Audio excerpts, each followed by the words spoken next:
Olá, Pai do Senhor, como vocês estão? Espero que todos vocês estejam bem. Estamos aqui para a nossa lição de número 4 da nossa Escola Bíblica Dominical. Hoje iremos falar sobre Jesus, o Pão da Vida. Então, o texto base se encontra no Evangelho de João, no capítulo de número 6 e no verso de número 48, que diz Jesus dizendo, eu sou o Pão da Vida. Essa expressão, eu sou o pão, a gente deve compreender. No Antigo Testamento, lá no livro de Êxodos, quando o Deus Pai, o Deus Todo-Poderoso, ele se apresenta para Moisés, ele utiliza a expressão, eu sou o que sou. E da mesma forma como Deus se apresentou para Moisés, usando essa expressão, eu sou, Jesus no Evangelho de João apresenta diversas vezes essa expressão, eu sou.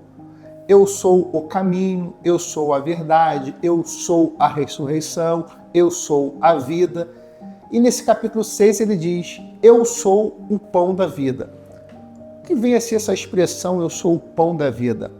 É necessário a gente se iniciar lá pelo início do capítulo 6, a partir do verso 1, o qual Jesus realiza o seu milagre da multiplicação de pães e peixes.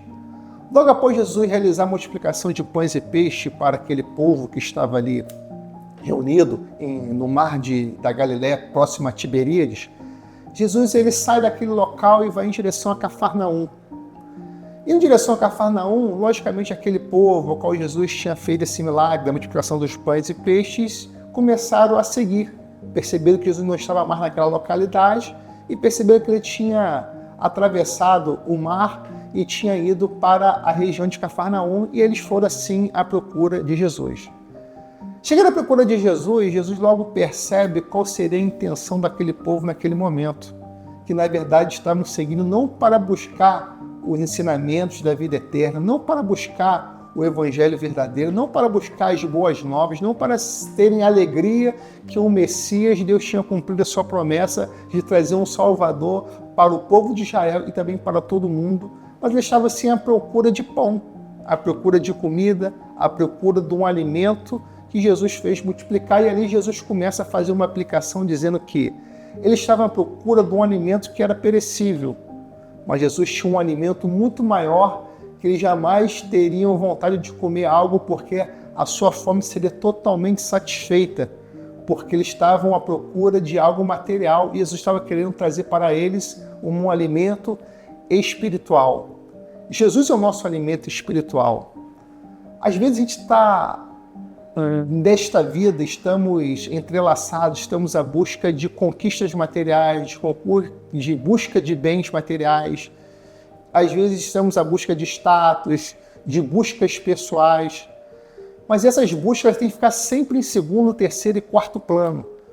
Em primeiro plano da nossa vida, nós devemos entender que a vida espiritual, a busca por Jesus, ele está acima de qualquer coisa nesta vida, de qualquer coisa neste mundo.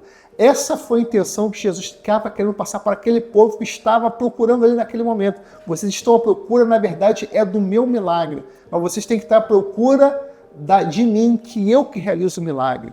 Vocês estão à procura de pão, mas vocês devem estar à procura que eu sou o pão da vida. E se vocês vierem a mim, vocês nunca mais vão ter sede. Um dos aspectos importantes se encontra no verso 27, que Jesus fala para eles, trabalhai não pela comida que perece, mas pela comida que permanece para a vida eterna. E assim é a vida de um cristão. Ele deve ter, em primeiro prisma, em primeiro local, buscar sempre o reino de Deus.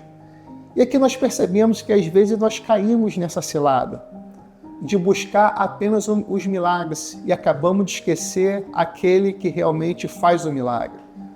Em cultos evangélicos protestantes nós vemos campanha da busca da vitória, campanha da operação de milagres, campanha da cura, campanha dos 7 passos que que Deus pode resolver os seus problemas. E na verdade, o nosso esforço tem que ser para conhecer aquele que realiza o milagre. Nosso esforço tem que ser para conhecermos mais a Jesus. O nosso esforço tem que ser para que nós possamos comer do pão da vida que é Jesus, ao qual nós nunca mais teremos sede. A nossa prioridade tem que estar sempre em primeiro lugar o reino de Deus. O reino de Deus tem que ser o olhar, o prisma para o cristão. Mas nós somos sempre levados a buscar aquilo que não satisfaz o homem. Estamos à procura sempre de um abrigo, de uma estabilidade emocional, uma estabilidade financeira, uma estabilidade profissional. Estamos à procura de ter um bom carro, uma boa casa, de ter bens materiais nesta vida. Isso, na verdade, não está errado você ter essa busca. Entretanto, quando nós vamos buscar a Deus, nós às vezes buscamos com mais ímpeto, com uma maior intensidade aos bens materiais do que muitas das vezes uma satisfação espiritual em nossas vidas. Nós gastamos forças muito mais para buscar as coisas terrenas, as coisas materiais, e nós esquecemos que, na verdade, nós iremos ganhar muito mais se nós colocarmos o nosso ímpeto, o nosso coração, a nossa prioridade no que nos satisfaz espiritualmente. E aqui Jesus está dizendo, quem satisfaz espiritualmente é Ele. Quem nos satisfaz espiritualmente é Jesus. Isso acaba sendo um discurso que acaba destoando, algumas vezes, do ambiente cristão evangélico ao qual nós estamos inseridos no Brasil nesse momento, ao qual a ênfase tem sido a teologia da prosperidade, onde buscar os bens materiais vai satisfazer o cristão. E, na verdade, Jesus diz ao contrário, o que vai satisfazer é buscar a mim, porque eu sou o pão da vida. E quando Jesus trouxe esta palavra, acabou causando o quê? Um afastamento. No final do capítulo 6 diz que todos os discípulos, quando Jesus começou a falar que ele era o pão da vida, que ele tinha sido enviado por Deus, que todas as profecias do Antigo Testamento acerca do Messias, do Cristo, estavam sendo cumpridas nele, a multidão o deixou e ficaram apenas os seus 12 discípulos. Não é diferente hoje. Na verdade, a nossa meta, o nosso culto, a nossa adoração, o nosso culto de louvor a Deus tem que ter como tema central unicamente Jesus Cristo. O que acontece é que os milagres, as bênçãos secundárias acabam tomando o local de Cristo em nossos cultos para satisfazer apenas uma fome momentânea do ser humano. Aí qual nós tiramos essas bênçãos momentâneas e colocamos Cristo em primeiro lugar, com certeza, conforme aconteceu em João capítulo 6, pode haver um afastamento de algumas pessoas e até mesmo de todo o povo, e ficando apenas os 12 discípulos. Mas que você possa ser esses 12 discípulos que venham ficar, que venham comer do pão da vida, que venham se satisfazer com as bênçãos espirituais que Deus tem para a sua vida. Que você venha ter uma satisfação única de buscar a Deus e saber que no seu coração, na sua vida, quem tem que ter a primazia, quem tem que estar em primeiro lugar, quem você deve buscar como plano primário, como fundamental na sua vida, é Jesus Cristo. Porque a partir daí você nunca mais terá fome, você nunca mais terá sede, porque o próprio Cristo é a satisfação do crente, o próprio Cristo é a satisfação do cristão. Se você for buscar sempre as bênçãos materiais, você sempre vai estar atrás dela, porque ela nunca vai te satisfazer espiritualmente.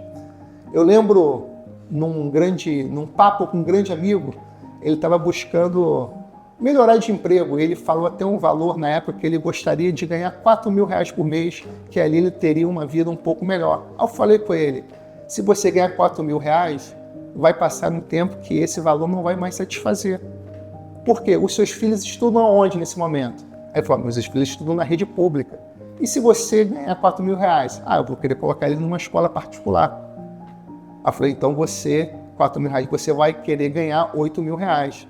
E quando você começar a ganhar R$8.000, você vai querer comprar um carro melhor. Aí R$8.000 não vai mais satisfazer, você vai querer ganhar R$16.000.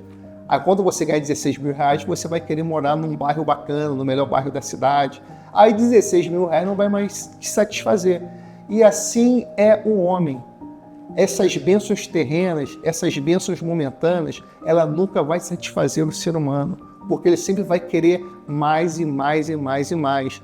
se às vezes ele ganhar um valor significativo, um valor muito bom, um salário exorbitante acima da média do brasileiro, ele vai querer viajar para o exterior, ele vai querer fazer outros tipos de gasto e sempre vai faltar algo na vida dele. É o que Jesus falou: vocês estão à procura de pães e peixes que eu multipliquei para saciar a fome de vocês, mas eu posso saciar uma fome espiritual, onde vocês nunca mais voltarão a ter fome, onde vocês nunca mais voltarão a ter sede. Basta vocês virem a mim, porque eu sou o pão da vida. Então que você possa ser conforme esses 12 discípulos de Jesus, que na parte final, quando todos foram embora, Jesus perguntou para eles: e vocês também não querem ir embora? Ele disse: para onde nós iremos, se só tu tens a palavra de vida eterna? Porque bem sabemos que tu és o Cristo, o Filho do Deus vivo. Que você possa fazer essa declaração neste momento que você está assistindo essa aula, que Jesus possa ser o teu Cristo, porque Ele é o Filho do Deus vivo. Um forte abraço, Deus te abençoe, tudo de bom sempre.